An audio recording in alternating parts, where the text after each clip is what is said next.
थे श्रीमद् भगवद गीता के 17वें अध्याय का महत्व।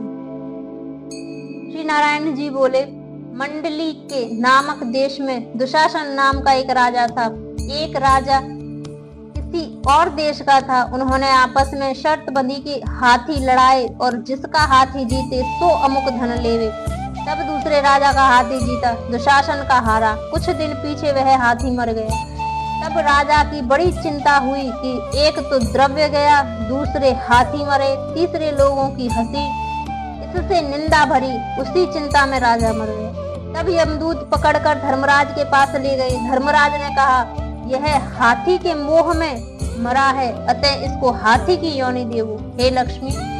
राजा दुशासन संकल द्वीप में जाकर हाथी हुआ।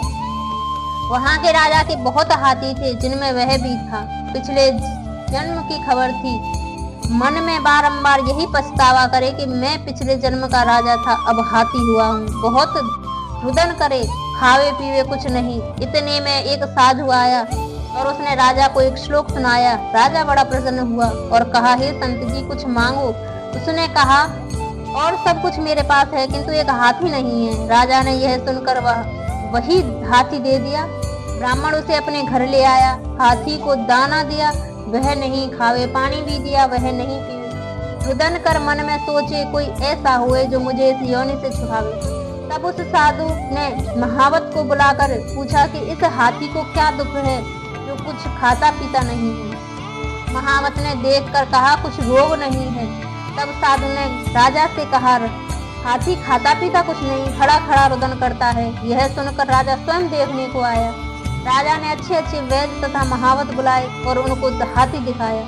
उन्होंने देखकर कहा, हे राजन, इसको कोई मानसिक दुख नहीं है, देह का कोई दुख नहीं है।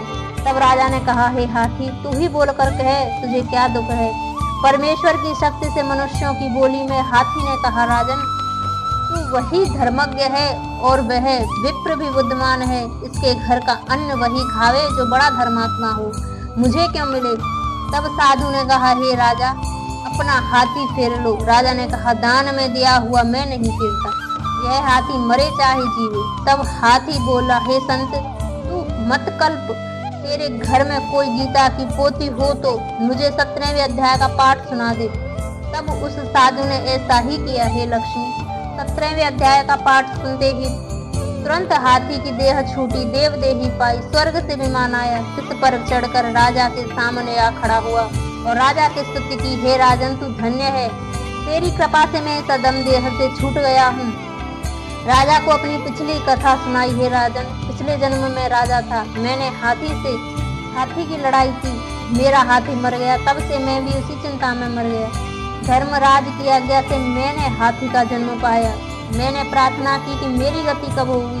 तब धर्मराज ने कहा, गीता के 17वें अध्याय को सुनने से तेरी मुक्ति होगी। तो तेरी और संत जी की कृपा से अब मैं बैकुंठ को जाता हूँ। हाथी देव देही पाकर बैकुंठ को गया और राजा अपने घर आया। 17वें अध्याय का महत्व समाप्त।